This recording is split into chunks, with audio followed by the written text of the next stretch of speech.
वहीं विधानसभा की 10 सीटों पर उपचुनाव को लेकर नामांकन शुरू बीजेपी ने किसी भी सीट पर नाम का नहीं किया ऐलान। एसपी सपा और बीएसपी ने कुछ सीटों पर चेहरे का घोषित किया है नाम। कांग्रेस को भी इंडिया गठबंधन के तहत 2 सीटें सपा ने दी। 25 अक्टूबर तक इन सीटों पर दाखिल किए जा सकेंगे पर्चे। तो बीजेपी ने किसी भी सीट पर अभी तक नाम का जो ऐलान है वो नहीं किया है। सपा और बसपा ने कुछ सीटों पर चेहरों का घोषित किया है नाम। तो कांग्रेस को भी इंडिया गठबंधन के तहत 2 सीटें सपा ने दी है। 25 अक्टूबर तक इन सीटों पर दाखिल किए जा सकेंगे पर्चा।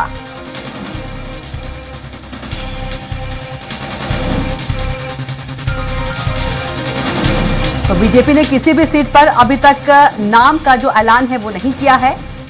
सपा और बसपा ने कुछ सीटों पर चेहरों का नाम घोषित किया है। तो कांग्रेस को भी इंडिया गठबंधन के तहत 2 सीटें सपा ने दी है।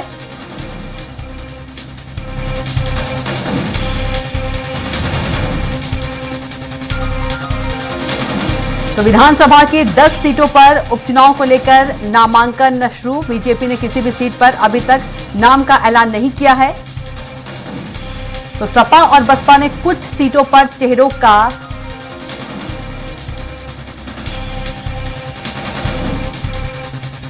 तो 25 अक्टूबर तक इन सीटों पर दाखिल किए जा सकेंगे पर्चे। विधानसभा की 10 सीटों पर उपचुनाव को लेकर नामांकन शुरू। बीजेपी ने किसी भी सीट पर अभी तक नाम का ऐलान नहीं किया है।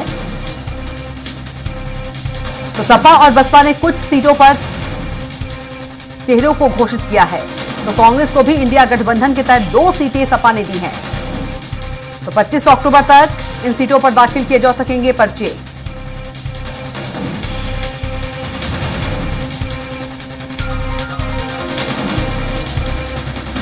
तो बीजेपी ने किसी भी सीट पर अभी तक नाम का ऐलान नहीं किया है।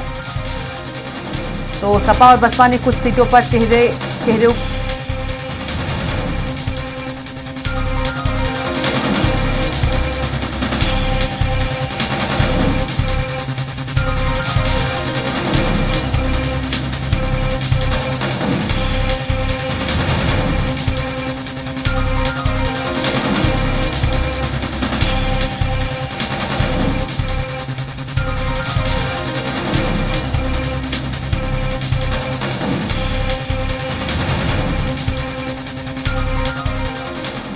और इसी खबर पर ज्यादा जानकारी के साथ लखनऊ से संवाददाता घनश्याम निशान चौरसिया जुड़ गए हैं। घनश्याम, विधानसभा के 10 सीटों पर उपचुनाव को लेकर नामांकन शुरू हो गए हैं। तो बीजेपी ने अभी तक किसी भी सीट पर नाम का जो ऐलान है नहीं किया है, लेकिन यदि सपा और बसपा की बात करें तो इन दोनों पार्टी ने कुछ सीटों पर चेहरे जो है वो घोषित कर दिए हैं। तो वहीं कांग्रेस को भी इंडिया गठबंधन के तहत 2 सीटें सपा ने दे दी है। बिल्कुल। अगर बात करें कविता तो आज से नामांकन शुरू हो जाएगा उत्तर प्रदेश में। उसके बावजूद भारतीय जनता पार्टी ने अभी किसी भी सीट पे 9 सीटों पे उपचुनाव होने जा रहा है। 9 सीटों के इस विधानसभा के उपचुनाव में अभी तक भारतीय जनता पार्टी ने एक भी प्रत्याशी की घोषणा नहीं की है। हालांकि इसके इतर अगर विपक्षी दलों की बात करें तो समाजवादी पार्टी, बसपा ने नामों की घोषणा कर दी है। इसके पहले की अगर बात करें तो कांग्रेस ने भी लगभग 9 के 9 सीटों पे अपनी तैयारियां तेज कर दी थी, लेकिन बाद में ऐसा कयास लगाया जाने लगा था कि ये गठबंधन नहीं होगा। लेकिन अखिलेश यादव लगातार इस बाबत बात करते रहे कि चाहे उत्तर प्रदेश हो, उत्तर प्रदेश के बाहर हो, इंडिया गठबंधन जो है जारी रहेगा और कांग्रेस के साथ हमारा गठबंधन जारी रहेगा। जो भी उचित होगा उस पर काम करेंगे। अब ये बताया जा रहा है कि गाजियाबाद सरीके 2 सीटों को समाजवादी पार्टी ने कांग्रेस को दे दिया है और लगभग 6 सीटों को पहले और 1 सीट कल, 7 सीटों पे जिसपे समाजवादी पार्टी चुनाव लड़ेगी उन सीटों पे अपने प्रत्याशियों की घोषणा कर दी है। इसके इतर अगर बात करें,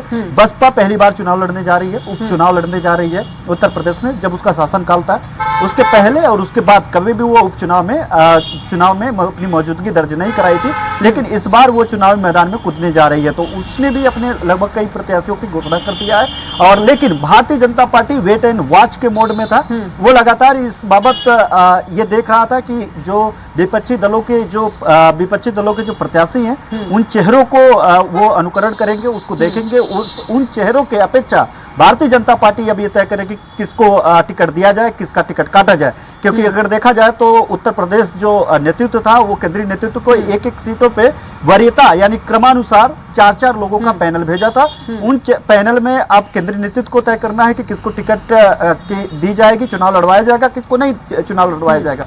तो ये भी साफ है कि अभी कुछ ही वक्त के बाद हो सकता है कि 1-2 दिनों के अंदर जो है भारतीय जनता पार्टी भी अपने प्रत्याशियों के चेहरे साफ कर दे। लेकिन अगर बात करें तो कल ही अभी हमारी बात गोविंद नारायण शुक्ला जो प्रदेश महामंत्री हैं और उनके नेतृत्व में एक डेलीगेशन भी चुनाव आयोग गया था, उनसे जब हमारी एक्सक्लूसिवली बात हुई तो उन्होंने कहा कि हमारे चेहरे कंफर्म है और हमारे प्रत्याशियों का जो चयन था वो राज्य नेतृत्व और केंद्रीय नेतृत्व दोनों ने कर लिया है। हम बस अच्छी स्थिति के इंतजार में है, जल्द ही इसकी घोषणा कर दी जाएगी। इसके अलावा भारतीय जनता पार्टी ने एक बड़ी जो है मांग की है चुनाव आयोग से। 13 नवंबर को मतदान होगा। 13 नवंबर को मतदान के लिए भारतीय जनता पार्टी ने 15 तारीख को स्नान है, गंगा स्नान है, एक सनातन धर्म में एक बड़ा त्योहार माना जाता है और ऐसे में इस स्नान को करने के लिए देश और दुनिया भर के लोग गंगा यानी प्रयागराज जाते हैं।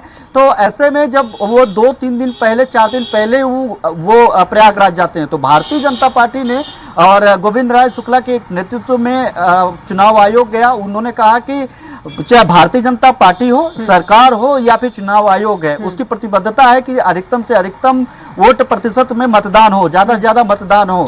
ऐसे में जब ये लोग जो सनातनी हैं वो लोग जब नहाने के लिए चले जाएंगे, जो नहान और पूजा पाठ करने के लिए अगर बाहर चले जाएंगे तो वोट मतदान पे उसका असर पड़ेगा। 2 बातें हैं, मतदान पे बिल्कुल निश्चित तौर पे असर पड़ेगा। इसके इतर जो वोटर्स जाएंगे, जो स्नान करने जाएंगे, जो पूजा अर्चना करने के लिए प्रयागराज 2-3 दिन पहले जाएंगे, वो लगभग 90% वो भारतीय जनता पार्टी के वोटर होंगे। ऐसे में भारतीय जनता पार्टी को ये चिंता की लकीरें जो साफ तौर पे दिखाई दे रहा है उसके चेहरे पे कि वो अगर उसके वोटर्स अगर खसक करके पूजा पाठ और धर्म कर्म के चक्कर में अगर वो पहले निकल गए तो भारतीय जनता पार्टी का कुछ वोट कम हो सकता है। तो ऐसे में उन्होंने इसकी मौजूदगी दर्ज कराई है। इसके अलावा अगर इसके बात करें तो भारतीय जनता पार्टी ने साफ तौर पे कह दिया है कि जो जिन सीटों पे चुनाव लड़ रहे हैं उसको लेकर के जो 4 लोगों का पैनल हम लोगों ने तैयार किया है उसको क्रमानुसार तैयार किया है, जो केंद्रीय नेतृत्व को राज्य नेतृत्व ने सौंपा है। अब ये आज अगले 24 घंटे में ये साफ होने की पूरी तरह की उम्मीद है